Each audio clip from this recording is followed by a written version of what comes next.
6주가 지나고 모유 수유가 끝나게 되면 이제부터 골든타임이 오게 됩니다. 6개월 안에 체중을 원상복구 시켜놓지 않으면 그 체중들은 그야말로 본인의 체중으로 평생 남아갈 수도 있게 되는데요. 몇 가지 주의사항을 알려드리는데 그것만 조금만 지켜주신다면 되돌아갈 수 있도록 도와드릴 수 있습니다.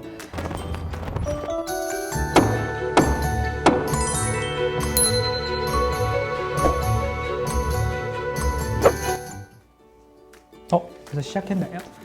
저 책을 읽나 촬영 시작한 줄도 몰랐네요. 지금처럼 추운 계절에서는 다이어트를 소홀하기 쉬운데요. 사실은 지금 이런 계절만큼 다이어트를 하기 좋은 계절이 또 없습니다. 바깥의 날씨에 우리 몸이 적응을 하기 위해서 몸의 기초대사량을 올리고 그에 따른 지방 연소를 늘리는데요. 사실은 하루 동안 밥을 반 공기 정도 덜 먹는 것과 같은 효과를 가질 수 있어요.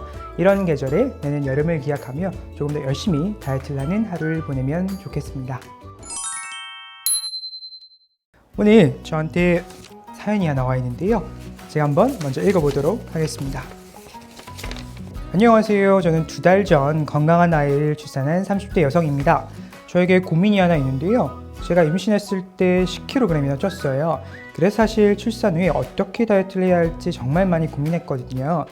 예전의 몸무게로 돌아가려고 다이어트 시작했지만 하루 종일 힘든 육아에 시달리다 보니 그래도 출산 후라 건강이 걱정되어 지금은 거의 포기 상태예요. 임신으로 인해 급진 살 어떻게 급히 빼죠? 도와줘요 다이어트 박사님.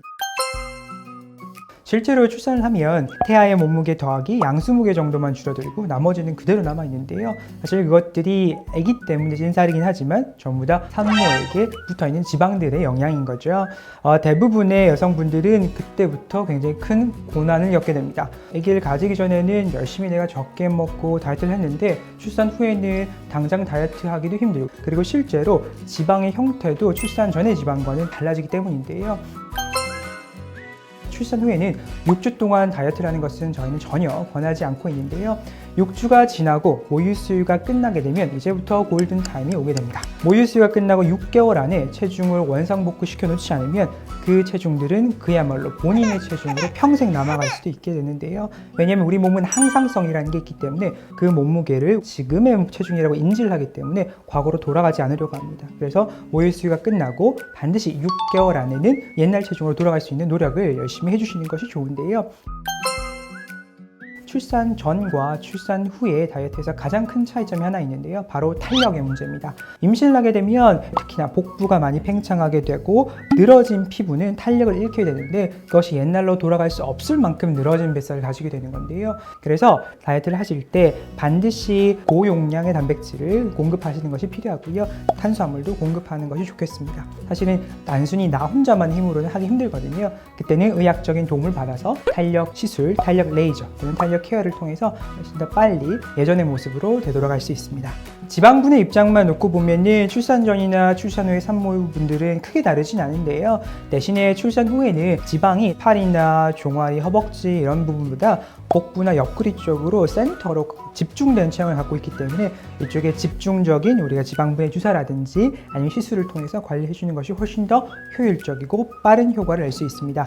물론 지방분해만으로 끝나는 건 아니죠. 탄력이 떨어진 살들을 되돌리기 위한 많은 시술들이 있는데요. 레이저 리프팅을 할 수도 있고요. 아니면 고주파 치료를 할 수도 있고요. 또는 약간의 절개선을 통해서 지방 안으로 직접 지방 조직을 태워주는 그런 시술도 있습니다. 그런 것들이 복합적으로 이루어진다면 충분히 과거로 돌아갈 수 있는 기회가 존재하기 때문에 탄력 관리를 해주시면 훨씬 더 도움이 되겠습니다. 대표적인 이유는 당연히 육아가 겹쳐지기 때문이죠. 내가 혼자 살 뺄 때는 내가 원하는 시간에 밥을 먹고 내가 원하는 시간에 물을 마시고 잠을 자고 운동을 할 수 있는데 출산 후에는 물도 잘 못 마시게 됩니다. 그것들이 다이어트 할 때 가장 큰 어려움인데 몇 가지 주의사항을 알려드리는데 그것만 조금만 지켜주신다면 되돌아갈 수 있도록 도와드릴 수 있습니다. 첫 번째는 수분 섭취인데요.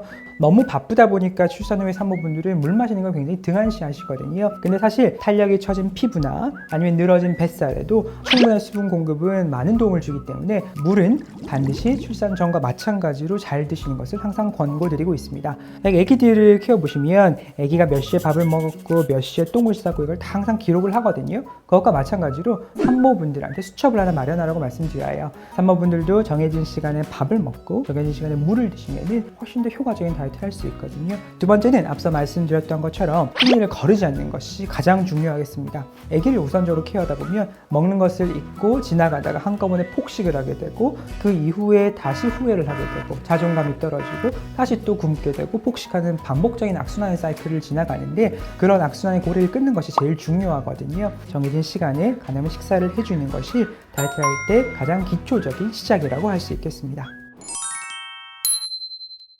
그리고 마지막으로 드리고 싶은 말씀은, 출산 후에는 반드시 예전 체중으로 돌아갈 필요는 없지만 어느 정도는 다이어트를 통한 자기 관리를 하는 것을 반드시 추천드리는데요. 이유는 몸의 건강을 위해서도 있지만 정신적인 건강을 위해서도 있습니다. 육아에만 매진하다 보면은 시간이 흐르고 난 뒤에 자존감이 떨어지는 여성분들이 굉장히 많습니다. 그런 경우에는 몸의 건강뿐만 아니라 정신적인 건강도 위협을 받게 되기 때문에 본인의 건강을 위해서 자기 관리를 어느 정도는 해주시는 것을 추천드립니다. 이상으로 닥터 의사당 다이어트 박사 한동엽이었는데요. 앞으로 또 혹시 궁금하신 게 있다면 언제든지 저에게 알려주시면 제가 고민을 해결해 드릴 수 있도록 최선을 다해 노력하겠습니다. 그럼 이만 저는 독서를 하고 돌아가도록 하겠습니다.